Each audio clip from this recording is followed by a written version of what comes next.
मालिक आर्यन, मेरे दिमाग में एक बहुत ही जबरदस्त और चमत्कारी आइडिया आया है जो हमारी पूरी जिंदगी बदल सकता है। क्यों ना हम इस रहस्यमयी और जादुई मूर्ति से ढेर सारे सोने चांदी के सिक्के और हीरे जवाहरात मांग लें। अगर ऐसा हो गया तो हम रातों रात इस रामपुर गांव के सबसे अमीर इंसान बन जाएंगे और फिर आपको कभी उस लालची जमींदार के आगे हाथ नहीं फैलाने पड़ेंगे। मुझे तो दाल में कुछ काला नजर आ रहा है, क्योंकि ऐसी कीमती चंदन की लकड़ियां पूरे इलाके में कहीं नहीं मिलती। तुझे कुछ गड़बड़ नहीं लगती? ऐसी दुर्लभ लकड़ियां तो इस सूखे जंगल में पैदा ही नहीं होती। फिर ये लड़का आर्यन इन्हें रोज कहां से ढूंढ कर ला रहा है? मुझे अब आर्यन के पीछे अपने सबसे खतरनाक आदमी लगाने ही पड़ेंगे, ताकि इस राज का पर्दाफाश हो सके कि आखिर इसके हाथ क्या खजाना लगा है। मालिक, आप तो जानते ही हैं कि मैं कोई साधारण घोड़ा नहीं बल्कि एक जादुई घोड़ा हूं जो आपकी हर मुसीबत समझ सकता है। क्यों ना मैं इस आर्यन को अपने रास्ते से हमेशा के लिए हटा दूं और उस जादुई शक्ति को अपने जाल में बड़ी चालाकी से कैद कर लूं। अगर वो शक्ति मेरे पास आ गई तो मैं इस पूरी दुनिया का सबसे बड़ा सेठ और ताकतवर इंसान बन जाऊंगा और सब मेरे गुलाम होंगे। ये कहानी है रामपुर नामक एक छोटे से गांव की, जहां एक टूटी फूटी झोपड़ी में आर्यन अपनी बूढ़ी और बीमार मां के साथ रहता था। आर्यन के पास संपत्ति के नाम पर सिर्फ उसका एक वफादार घोड़ा शेरू था, जो साए की तरह हमेशा उसके साथ रहता था और आर्यन की हर परेशानी को अपनी आंखों से देखता था। माँ, मुझे अपनी नाकामी के लिए माफ कर दो, क्योंकि मैं चाहकर भी तुम्हारी बीमारी के लिए महंगी दवाइयों का इंतजाम नहीं कर पा रहा हूँ। हे भगवान, मेरी किस्मत इतनी खराब क्यों है कि दिन भर हाड़ तोड़ मेहनत करने के बाद भी मैं अपनी माँ के लिए 2 वक्त का सादा खाना तक नहीं जुटा पाता। अब मैं उस पत्थर दिल जमींदार विक्रम सिंह का पुराना कर्ज कैसे चुका पाऊंगा? मुझे समझ नहीं आ रहा कि हमारा गुजारा कैसे होगा। तभी वहां रामपुर का सबसे अमीर और घमंडी जमींदार विक्रम सिंह अपनी भारी आवाज में चिल्लाते हुए आता है। बेचारा आर्यन अपने स्वर्गीय पिता का पुराना लगान और कर्ज चुकाने के लिए उसी जमींदार की हवेली पर सुबह से रात तक बिना रुके गुलामी करता है, ताकि उसके सिर पर छत बनी रहे। क्यों रे आर्यन, आज तू काम पर समय से क्यों नहीं आया? यहाँ अपनी इस गंदी झोपड़ी में बैठा बैठा क्या फालतू की गप्पे मार रहा है? क्या तुझे लगता है कि काम तेरे घर चलकर आएगा और तेरा कर्ज अपने आप माफ हो जाएगा? अगर तूने कल से काम में जरा भी ढील दी तो याद रखना कि मैं तुझे और तेरी इस बुढ़िया माँ को गांव से बाहर फेंकवा दूंगा। नहीं सेठ जी, मैं कोई गप्पे नहीं मार रहा और ना ही मैं काम से जी चुरा रहा हूँ। बस मेरी माँ की तबीयत आज बहुत ज़्यादा खराब है। उन्हें तेज़ बुखार है और घर में देखभाल करने वाला कोई नहीं है, इसीलिए मैं आज हवेली पर हाजिर नहीं हो पाया। कृपया मुझ पर थोड़ी दया करें। मैं वादा करता हूँ कि आने वाले दिनों में दुगनी मेहनत करके आपका सारा काम पूरा कर दूंगा। मुझे ये बीमारी के झूठे बहाने मत सुना, क्योंकि मुझे सिर्फ अपने काम और मुनाफे से मतलब है, तुम्हारी गरीबी से नहीं। अगर कल सुबह सूरज उगने से पहले तू हवेली पर नहीं पहुंचा तो अपनी ये झोपड़ी खाली करने के लिए तैयार रहना। मैं इसे बेचकर पाई पाई वसूल कर लूंगा और तुझे दर दर की ठोकरें खाने के लिए छोड़ दूंगा। यही मेरा आखिरी फैसला है। ऐसा अनर्थ मत कहिए सेठ जी, मैं हाथ जोड़कर विनती करता हूँ कि कल से मैं पक्का और वक्त से पहले काम पर आऊँगा। थोड़ी तो इंसानियत दिखाइए। मेरी माँ की हालत बहुत नाजुक है और मेरे पास तो हकीम को देने के लिए एक सिक्का तक नहीं है। मैं आपकी हर शर्त मानने को तैयार हूँ, बस हमें इस घर से बेघर मत कीजिए, वरना हम कहीं के नहीं रहेंगे। ठीक है, अगर तू अपनी बात का पक्का है तो कल सुबह मंदिर की घंटी बजने से पहले हवेली पहुँच जाना, वरना अंजाम बहुत बुरा होगा। मुझे बार बार अपनी बात दोहराना पसंद नहीं है, इसलिए अपनी अक्ल ठिकाने रख और चुपचाप काम पर लग जा। इतना कहकर जमींदार अपनी मूंछों पर ताव देते हुए और अकड़ दिखाते हुए वहां से चला गया। अगली सुबह आर्यन और शेरू रामपुर के उस घने और डरावने जंगल की ओर चल दिए, जहां आज तक कोई शिकारी भी जाने की हिम्मत नहीं करता था। आर्यन के मन में एक ही धुन थी, अपनी माँ का इलाज और जमींदार का कर्ज। जैसे जैसे वे जंगल के बीचों बीच पहुंचे, अचानक मौसम ने करवट ली और चारों तरफ गहरा कोहरा छा गया। शेरू भाई, मुझे तो यहाँ बहुत डर लग रहा है, क्योंकि यहाँ की हवाओं में कुछ अजीब सा सन्नाटा और रहस्य महसूस हो रहा है। देखो, यहाँ के पेड़ पौधे भी कितने डरावने लग रहे हैं और पक्षियों की आवाज़ें भी बंद हो गई हैं। क्या हमें वाकई इतनी दूर आना चाहिए था?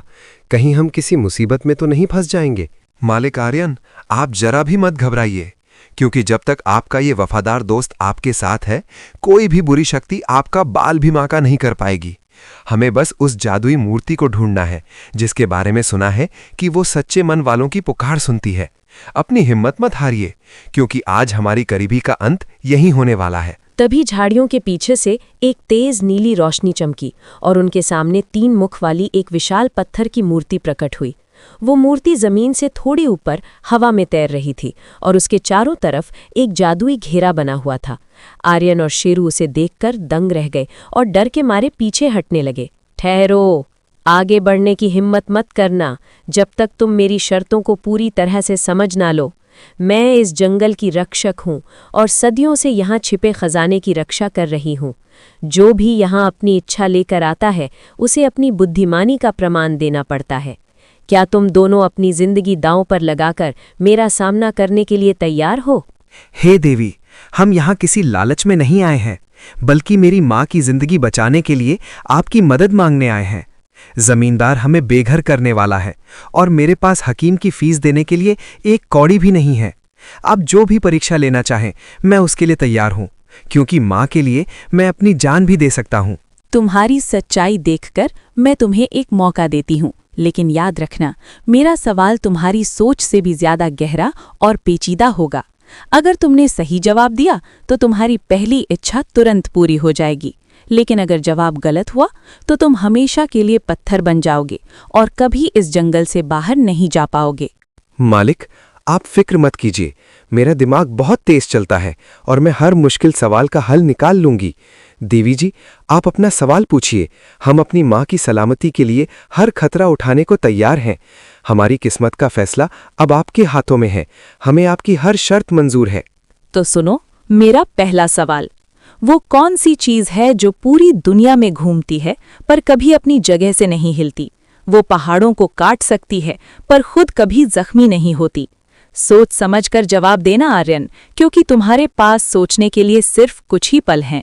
देवी जी, आपका ये सवाल वाकई मेरे दिमाग को चकरा देने वाला है, क्योंकि ऐसी कौन सी चीज़ हो सकती है जो पूरी दुनिया नाप लेती है पर खुद एक कदम भी नहीं चलती?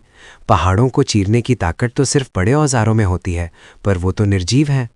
क्या वो सूरज की रोशनी है या फिर बहती हुई हवा? मालिक आर्यन, आप जरा शांत होकर सोचिए, क्योंकि जल्दबाजी में दिया गया गलत जवाब हमें हमेशा के लिए इस पत्थर की मूरत में कैद कर सकता है। जरा याद कीजिए अपने पिता की कही हुई बातें। वो हमेशा कहते थे कि जो चीज़ आंखों से नहीं दिखती वही सबसे ज्यादा ताकतवर होती है। मुझे लगता है कि इसका जवाब कुदरत के किसी राज में छिपा है। समय तेजी से बीत रहा था और जादुई मूर्ति की नीली रोशनी अब लाल होने लगी थी, जो खतरे का संकेत था। आर्यन ने अपनी आंखें बंद की और अपनी बीमार माँ का चेहरा याद किया। तभी उसके कानों में पास के झरने की कलकल सुनाई दी और उसे अचानक सही जवाब सूझ गया। हे देवी, मुझे आपके कठिन सवाल का सही जवाब मिल गया है। वो चीज नदी है। नदी अपने उद्गम से निकलकर पूरी दुनिया के रास्तों पर बहती है, पर उसका रास्ता और उसकी धारा कभी अपनी जगह से नहीं हटती। वो अपनी ताकत से बड़े बड़े पहाड़ों को काटकर रास्ता बना लेती है, लेकिन पानी होने के कारण उसे कभी चोट नहीं लगती। अद्भुत आर्यन, तुम्हारी सादगी और तुम्हारी बुद्धिमानी ने मुझे बहुत प्रभावित किया है। तुमने न केवल अपनी जान बचाई है, बल्कि अपनी माँ के प्रति अपनी अटूट ममता और निष्ठा का प्रमाण भी दिया है। मैं तुम्हारी इस पहली जीत से बहुत खुश हूँ और वादे के मुताबिक तुम्हारी पहली इच्छा पूरी करती हूँ। जैसे ही मूर्ति ने तथास्तु कहा, एक सुनहरी रोशनी जंगल से निकलकर सीधे आर्यन की झोपड़ी की ओर उड़ चली। उसी पल घर पर बिस्तर पर पड़ी माँ की आंखें खुल गईं। उनका शरीर जो बुखार से तप रहा था, अब पूरी तरह ठंडा और स्वस्थ हो गया था। वो उठकर अपने पैरों पर खड़ी हो गईं, जैसे उन्हें कभी कोई बीमारी हुई ही ना हो। मालिक, देखिए, चमत्कार हो गया। मुझे यकीन है कि माँ बिल्कुल ठीक हो गई होंगी और रसोई में आपके लिए रोटियां बना रही होंगी। लेकिन अभी हमारा काम पूरा नहीं हुआ है, क्योंकि उस लालची जमींदार विक्रम सिंह का कर्ज अभी भी हमारे सिर पर तलवार की तरह लटक रहा है। हमें उससे हमेशा के लिए पीछा छुड़ाना होगा। देवी जी, आपने मेरी माँ को नया जीवन दिया, इसके लिए मैं आपका जीवन भर ऋणी रहूंगा। लेकिन क्या मैं आपसे एक और वरदान मांग सकता हूँ? मुझे इतना धन या साधन चाहिए जिससे मैं जमींदार का सारा कर्ज चुका सकूं और अपने वफादार दोस्त शेरू को एक ऐसी शक्ति दे सकूं कि वो इंसानों की तरह अपनी बातें कह सके। इच्छाएं मांगना आसान है आर्यन, पर उनकी कीमत चुकाना बहुत मुश्किल। मैं तुम्हारे दोस्त शेरू को आवाज दे सकती हूँ, पर याद रहे, अगर उसने किसी गलत या लालची इंसान के सामने जुबान खोली तो वो अपनी बोलने की शक्ति हमेशा के लिए खो देगा। क्या तुम मेरा दूसरा और सबसे कठिन सवाल सुनने के लिए तैयार हो? मालिक आर्यन, आप अपनी जान जोखिम में क्यों डाल रहे हैं? मैं तो बिना बोले भी आपकी सेवा कर सकता हूँ। मुझे आवाज की कोई जरूरत नहीं है, अगर उसकी कीमत आपकी जिंदगी हो। देवी जी, कृपया मेरे मालिक पर दया करें। इनका दिल सोने जैसा शुद्ध है और ये बस दूसरों की भलाई चाहते हैं। मुझे डर है कि कहीं जमींदार की बुरी नजर हम पर न पड़ जाए। शेरू, तुम्हारी वफादारी देखकर मेरा पत्थर का दिल भी पिघल गया है, लेकिन नियम को बदला नहीं जा सकता। तो सुनो आर्यन, मेरा दूसरा सवाल, वो क्या है जो समुद्र में पैदा होता है पर रहता हर घर में है? अगर वो ज्यादा हो जाए तो जहर बन जाता है, और अगर कम हो जाए तो जिंदगी बेस्वाद हो जाती है। सवाल सुनते ही जंगल में एक अजीब सी खामोशी छा गई। आर्यन पसीने से तरबतर हो गया, क्योंकि ये सवाल पहले वाले से कहीं ज्यादा पेचीदा था। वो सोचने लगा कि ऐसी कौन सी चीज है जो समुद्र से आती है पर हर अमीर और गरीब की रसोई की शान है। तभी उसे अपनी माँ के हाथ का सादा खाना याद आया। देवी जी, इसका जवाब बहुत ही सरल है पर बहुत गहरा है। वो चीज नमक है। नमक समुद्र के खारे पानी से बनता है और हर घर के खाने में इस्तेमाल होता है। अगर ये खाने में ज़रूरत से ज़्यादा हो जाए तो खाना खाया नहीं जाता, और अगर बिल्कुल ना हो तो बड़े से बड़ा पकवान भी बेस्वाद लगता है। लाजवाब, तुम्हारी सूझबूझ ने एक बार फिर तुम्हें जीत दिला दी है।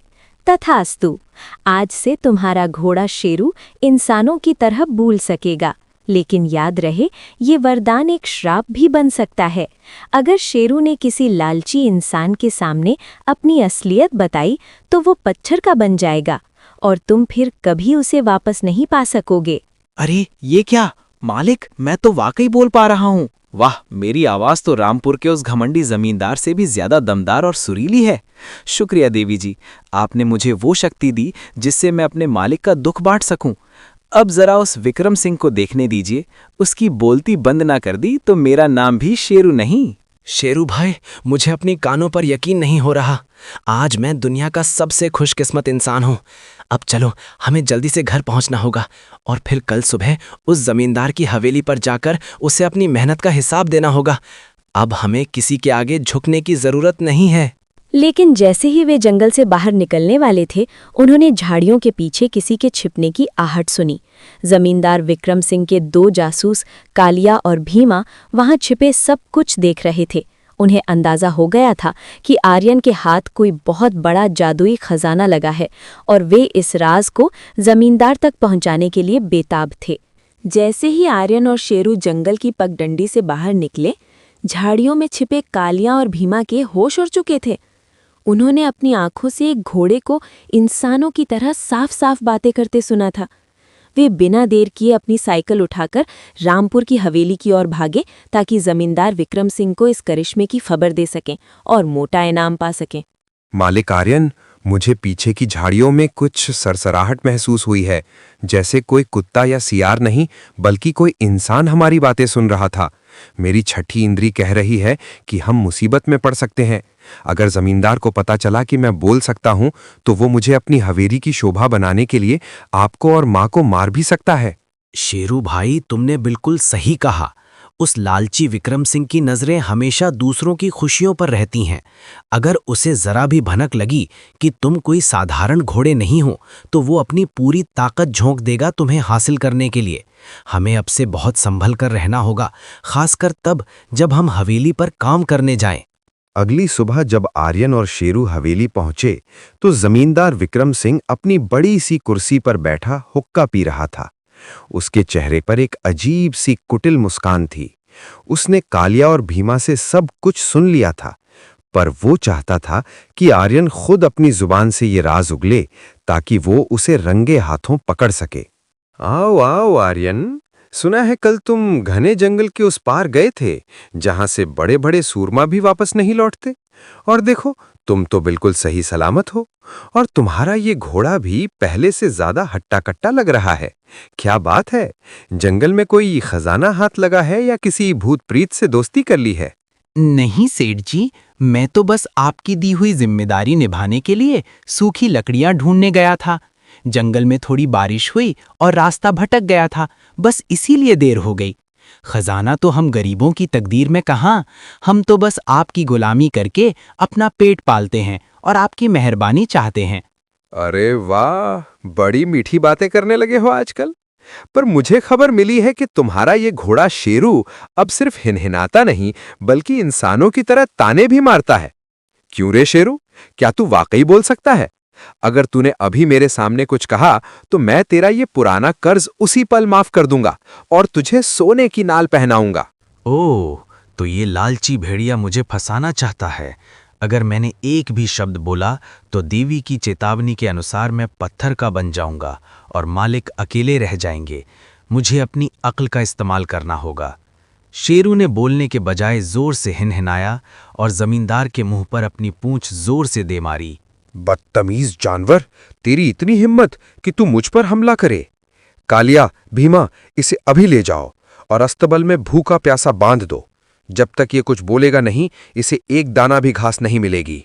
और आर्यन, तू चुपचाप जंगल जा और आज शाम तक 100 भारी गट्ठर लकड़ियां लेकर आ, वरना तेरी मां को जेल में डलवा दूंगा। जमींदार के सिपाही शेरू को घसीटते हुए हवेली के सबसे अंधेरे और गंदे अस्तबल में ले गए। वहां चारों तरफ धूल और मक्खियां भिनभिना रही थीं। कालिया ने शेरू को लोहे की मोटी जंजीरों से जकड़ दिया और उसे धमकाते हुए कहा कि जब तक वो अपनी जुबान नहीं खोलेगा, उसे पानी की एक बूंद भी नसीब नहीं होगी। क्यों रे चमत्कारी घोड़े, अब तेरी बोलती बंद क्यों हो गई? कल तो तू जंगल में बड़ी लंबी लंबी फेंक रहा था। बोल, वरना तेरा मालिक आर्यन अब कभी तुझे देख नहीं पाएगा। जमींदार साहब का हुक्म है कि तुझे तब तक भूखा रखा जाए जब तक तू उनके मनोरंजन के लिए कोई गीत न सुना दे। ये दुष्ट इंसान मुझे तोड़ना चाहते हैं, पर इन्हें नहीं पता कि एक वफादार घोड़े का मौन किसी गर्जना से कम नहीं होता। अगर मैं बोला तो मैं पत्थर का बन जाऊंगा और आर्यन का सहारा छिन जाएगा। मुझे बस तब तक इंतजार करना है जब तक आर्यन कोई रास्ता नहीं निकाल लेता। शेरू ने अपनी आंखें बंद कर लीं और शांत खड़ा रहा। दूसरी तरफ आर्यन भारी मन से जंगल की ओर निकल पड़ा था। उसकी आंखों में आंसू थे और कंधे पर कुल्हाड़ी का बोझ। वो जानता था कि 100 गट्ठर लकड़ियां अकेले काटना नामुमकिन है और जमींदार ने ये शर्त सिर्फ उसे और शेरू को अलग करने के लिए रखी थी। वो दौड़ता हुआ फिर से उसी जादुई मूर्ति के पास पहुंचा। हेवन देवी, मुझ पर और मेरे वफादार शेरू पर बड़ी विपत्ति आ पड़ी है। उस पापी जमींदार विक्रम सिंह ने शेरू को कैद कर लिया है और उसे भूखा प्यासा तड़पा रहा है। वो उसे जबरदस्ती बुलवाना चाहता है ताकि वो उसे अपना गुलाम बना सके। कृपया मुझे कोई ऐसा रास्ता दिखाइए जिससे मैं अपने दोस्त को आजाद करा सकूं। आर्यन, विपत्ति तो अभी शुरू हुई है। इंसान का लालच किसी गहरे गड्ढे की तरह है जो कभी नहीं भरता। मैं तुम्हें एक अंतिम मौका दे सकती हूँ, पर इसके लिए तुम्हें अपनी सबसे कीमती चीज दांव पर लगानी होगी। क्या तुम अपने दोस्त की आज़ादी के लिए अपनी याददाश्त खोने को तैयार हो? देवी जी, अगर शेरू आज़ाद हो जाए और सुरक्षित रहे तो मुझे अपना नाम और अपनी पहचान भूलने में कोई परवाह नहीं है। वो मेरे भाई जैसा है जिसने मेरे भूखे रहने पर भी अपनी घास मुझे देने की कोशिश की थी। आप अपना तीसरा और अंतिम सवाल पूछिए, मैं हर कीमत चुकाने को तैयार हूँ। तुम्हारी निस्वार्थ भावना ने मुझे झकझोर दिया है, तो सुनो मेरा आखिरी सवाल। वो कौन सी चीज़ है जो देने से बढ़ती है और छुपाने से सड़ जाती है? वो राजा के पास भी है और रंग के पास भी, पर सिर्फ वही सुखी है जो उसे बांटना जानता है। देवी जी, इस संसार में सबसे अनमोल चीज ज्ञान और प्रेम है। यदि हम अपना ज्ञान दूसरों को देते हैं तो वो बढ़ता है, और यदि हम प्रेम को अपने मन में दबाकर रखते हैं तो वो कड़वाहट बन जाता है। जो इंसान दूसरों के साथ अपना सुख बांटता है वही असल में सबसे अमीर इंसान कहलाता है। अद्भुत आर्यन, तुमने न केवल सही जवाब दिया है बल्कि अपनी निस्वार्थ प्रेम से इस जंगल के कठोर नियमों को भी पिघला दिया है। तुम्हारी परीक्षा अब समाप्त हुई। जो इंसान अपने मित्र के लिए सर्वस्व त्यागने को तैयार हो, उसे दंड नहीं बल्कि वरदान मिलना चाहिए। जाओ, आज से रामपुर में अधर्म का अंत होगा और तुम एक नई पहचान के साथ लौटोगे। जैसे ही मूर्ति की रोशनी सिमटी, आर्यन के हाथ में एक छोटा सा पारस पत्थर का टुकड़ा आ गया और उसके शरीर में एक नई ऊर्जा का संचार हुआ। वो बिजली की गति से हवेली की ओर भागा। दूसरी तरफ जमींदार विक्रम सिंह कोड़े हाथ में लिए शेरू को मारने ही वाला था कि तभी हवा का एक तेज झोंका आया और हवेली के भारी दरवाजे अपने आप खुल गए। ठहर जा जालिम जमींदार, तेरा पाप का घड़ा अब भर चुका है। तूने एक बेजुबान जानवर पर जुल्म किया और एक लाचार माँ के बेटे को तड़पाया। आज कुदरत अपना न्याय करेगी। शेरू भाई, अब डरने की जरूरत नहीं है। तुम्हारी वफादारी की जीत हुई है और ये जालिम अब हमें छू भी नहीं पाएगा। मालिक आर्यन, आपने अपनी जान दांव पर लगाकर मुझे बचा लिया। अब देखिए मैं इस लालची सेठ का क्या हाल करता हूँ। ए विक्रम सिंह, तूने मुझे भूखा रखा ना, अब देख एक जादुई घोड़े का क्रोध कैसा होता है। शेरू ने जोर से हिनहिनाकर अपने पैर जमीन पर पटके और पूरी हवेली किसी भूकंप की तरह हिलने लगी। जमींदार और उसके आदमी डर के मारे कांपने लगे। जैसे ही शेरू की गर्जना गूंजी, हवेली के तहखाने में छिपा सारा अवैध सोना और अनाज बाहर निकलकर गांव वालों के घरों की ओर उड़ने लगा। जमींदार की सारी अकड़ मिट्टी में मिल गई और वो अपनी जान बचाने के लिए हाथ जोड़कर आर्यन के पैरों में गिर पड़ा। माफी मुझसे नहीं, उन गांव वालों से मांगो जिनका तूने खून चूसा है। आज से रामपुर में ना कोई साहूकार होगा और ना कोई गुलाम। अपनी ये हवेली और जमीन गरीबों में बांट दो और यहाँ से हमेशा के लिए चले जाओ, वरना ये जंगल तुम्हें कभी माफ नहीं करेगा। जमींदार गांव छोड़कर हमेशा के लिए भाग गया। आर्यन और शेरू अपनी मां के पास पहुंचे, जो अब पूरी तरह स्वस्थ और मुस्कुरा रही थीं। आर्यन ने पारस पत्थर से अपनी झोपड़ी को एक सुंदर पक्के घर में बदल दिया और गांव में एक बड़ा पाठशाला और दवाखाना बनवाया।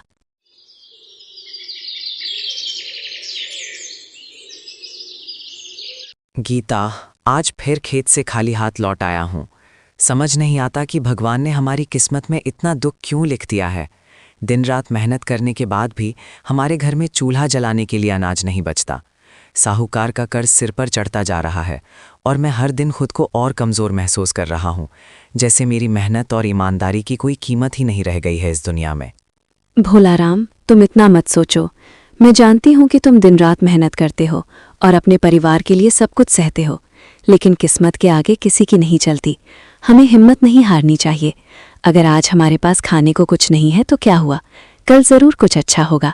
भगवान हमें इतनी आसानी से हारने नहीं देगा। हमें बस एक दूसरे का सहारा बनकर इस मुश्किल वक्त को पार करना है। गीता, मैं हर दिन यही सोचकर खुद को दिलासा देता हूँ कि कल सब ठीक हो जाएगा, लेकिन हर नया दिन अपने साथ और ज़्यादा मुश्किलें लेकर आता है। आज साहूकार ने साफ कह दिया है कि अगर इस हफ्ते कर्ज नहीं चुकाया तो वो हमारी ज़मीन छीन लेगा। वही ज़मीन जो मेरे बाप दादा की निशानी है, जिसे बचाने के लिए मैं अपनी जान भी देने को तैयार हूँ, लेकिन अब समझ नहीं आ रहा कि क्या करूँ। तुम अकेले नहीं हो भोलाराम, मैं हर कदम पर तुम्हारे साथ हूँ। चाहे कितनी भी बड़ी मुसीबत क्यों ना आ जाए, हम मिलकर उसका सामना करेंगे।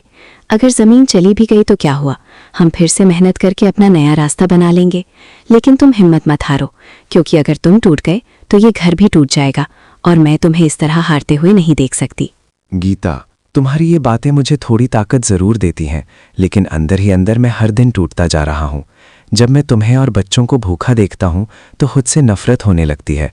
लगता है जैसे मैं एक नाकाम इंसान हूँ जो अपने परिवार की जिम्मेदारी भी ठीक से नहीं निभा पा रहा। काश मैं कुछ ऐसा कर पाता जिससे तुम्हारे चेहरे पर मुस्कान वापस आ जाए। भोलाराम, तुम कभी नाकाम नहीं हो सकते। मेरे लिए तुम इस दुनिया के सबसे अच्छे इंसान हो, जो अपनी पूरी ताकत से अपने परिवार को संभालने की कोशिश कर रहा है। हालात चाहे जैसे भी हों, लेकिन तुम्हारी मेहनत और सच्चाई एक दिन ज़रूर रंग लाएगी। हमें बस उस दिन का इंतज़ार करना है और तब तक एक दूसरे का सहारा बनकर इस अंधेरे को सहना है। गीता, पूरी रात मैं यही सोचता रहा कि आखिर हम इस मुसीबत से कैसे बाहर निकलेंगे। हर रास्ता मुझे बंद नज़र आता है। खेत बेच दूं तो हमारे पास कुछ भी नहीं बचेगा, और अगर ना बेचूं तो साहूकार हमारी इज्जत सरेआम नीलाम कर देगा। मुझे ऐसा लग रहा है जैसे मैं किसी ऐसे जाल में फंस गया हूं जहां से निकलने का कोई रास्ता ही नहीं है, और हर पल मेरी सांसें भारी होती जा रही हैं। भोलाराम, हमें डर के आगे झुकना नहीं है। अगर हम आज डर गए तो पूरी जिंदगी इसी डर में जीते रहेंगे। मैंने सुना है कि गांव में सरकार की तरफ से किसानों के लिए कुछ नई योजना आई है। शायद हमें वहां जाकर बात करनी चाहिए। हो सकता है कोई मदद मिल जाए। हमें कोशिश करना नहीं छोड़ना चाहिए, क्योंकि कोशिश करने वालों की कभी हार नहीं होती। गीता, मैंने उन योजनाओं के बारे में भी सोचा था, लेकिन वहाँ भी बिना रिश्वत और सिफारिश के कोई काम नहीं होता। मेरे जैसे गरीब किसान की बात कौन सुनेगा? वहाँ बड़े बड़े लोग अपनी पहचान के दम पर सब कुछ ले जाते हैं और हम जैसे लोग लाइन में खड़े रह जाते हैं। मुझे अब किसी पर भरोसा नहीं रहा। हर जगह बस धोखा और बेइंसाफी ही नजर आती है। भोलाराम, अगर दुनिया में सब बुरे होते तो आज भी अच्छे लोग जिंदा नहीं रहते। हमें अपनी उम्मीद को मरने नहीं देना चाहिए। मैं मानती हूँ कि रास्ता कठिन है, लेकिन अगर हम कोशिश ही नहीं करेंगे तो हमें कभी पता नहीं चलेगा कि कहीं कोई मदद मिल सकती थी। तुम एक बार मेरे लिए कोशिश करके देखो। शायद भगवान ने हमारे लिए कोई रास्ता छुपा रखा हो। गीता, ये दरवाजे पर कौन हो सकता है? कहीं साहूकार तो नहीं आ गया? अभी तो सुबह ही हुई है और वो इतनी जल्दी आकर हमें और परेशान करेगा। मेरे पास उसे देने के लिए कुछ भी नहीं है। मैं नहीं चाहता कि वो हमारे सामने हमारी बेइज्जती करे। मेरा दिल जोर जोर से धड़क रहा है और मैं समझ नहीं पा रहा कि अब क्या करूं। डरने से कुछ नहीं होगा भोलाराम। अगर साहूकार आया भी है तो हमें उसका सामना करना ही पड़ेगा। हम कब तक उससे छुपते रहेंगे? सच का सामना करना ही पड़ेगा। तुम हिम्मत रखो और दरवाज़ा खोलो। मैं तुम्हारे साथ हूँ। चाहे जो भी होगा हम मिलकर झेलेंगे, लेकिन अब पीछे हटने का कोई रास्ता नहीं बचा है। अरे भोलाराम, तुम यहाँ बैठे हो और तुम्हें पता भी नहीं है कि तुम्हारे लिए कितनी बड़ी खुशखबरी आई है। सरकार की तरफ से जो नई योजना आई थी उसमें तुम्हारा नाम भी शामिल हो गया है। तुम्हारा आधा कर्ज माफ हो गया है और बाकी के लिए तुम्हें समय दिया गया है। जल्दी चलो मेरे साथ, वहाँ कागज पूरे करने हैं, वरना ये मौका हाथ से निकल सकता है। क्या सच में ये सब मेरे साथ हो रहा है? मुझे तो यकीन ही नहीं हो रहा कि जिस जिंदगी में हर तरफ अंधेरा था, वहाँ अचानक इतनी बड़ी रोशनी आ गई है। गीता, शायद तुम्हारी बात सही थी। भगवान हमें कभी अकेला नहीं छोड़ता, वो बस हमारी परीक्षा लेता है। आज मुझे लग रहा है कि हमारी मेहनत और सच्चाई बेकार नहीं गई। देखा भोलाराम, मैंने कहा था ना कि हमें उम्मीद नहीं छोड़नी चाहिए। भगवान देर जरूर करता है, लेकिन अंधेर नहीं करता। आज हमारी जिंदगी में जो ये बदलाव आया है वो हमारी हिम्मत और विश्वास की वजह से ही है। अब हमें इस मौके को संभालना है और फिर से अपनी जिंदगी को नए सिरे से शुरू करना है।